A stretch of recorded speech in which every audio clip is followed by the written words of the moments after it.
નમસ્કાર, spark today ન્યૂઝમાં આપનું સ્વાગત છે। આ સવાત ક્વાર્ટર્સ વિસ્તાર કહેવામાં આવે છે। અહીંના સ્થાનિકો છે તે હેરાન પરેશાન છે। વોર્ડ નંબર 4માં વારંવાર રજૂઆત કરી છે, પરંતુ આમની જે રજૂઆત છે તે સાંભળવામાં નથી આવતી। તમે જોઈ શકો છો જે ગટરનું જે પાણી છે તે ઉભરાય છે।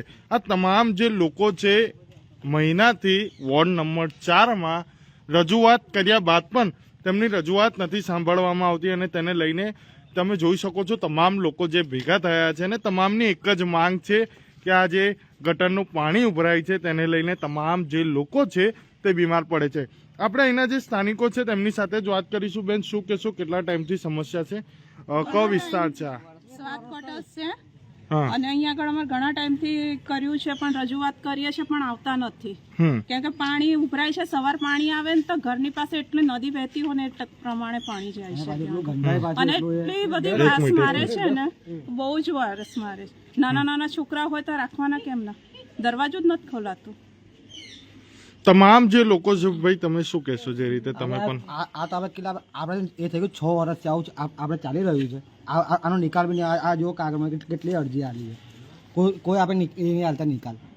ખાલી અહીં જાવ પેલાને મળો, આમ તેમ ધક્કા ખવાડે કરે છે, કઈ વસ્તુ કામ થતું નહીં।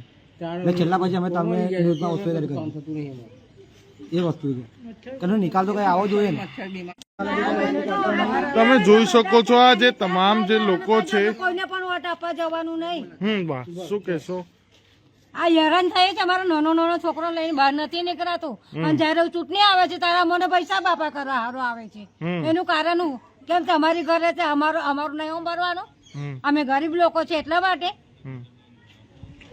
એનો નિકાલ કરવાનો। બોલો, આ તમામ જે લોકો છે તે હેરાન પરેશાન થયા છે અને તેને લઈને જ વારંવાર રજૂઆત કરવામાં આવી છે। તમે જોઈ શકો છો આ જે ગટરનું પાણી છે તે ઉભરાય છે।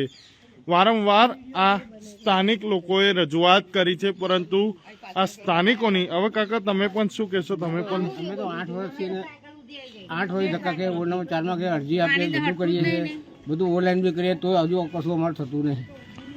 ને હું નાના છોકરા અમે નાના છોકરા હવે રમે કઈ મંદિરની સામે આ છે મંદિર, તો હવે મંદિર તો ઓટો બનાવી દઈએ આગળ, એટલે પાણી ના ઘૂસે, પણ પૂજામાં કોઈ તકલીફ ના પડે। તો આટલું કે ત્યાં ભૂષણ પડ્યું છે ને ત્યાં સુધી અમારો આ થવાનું નહીં।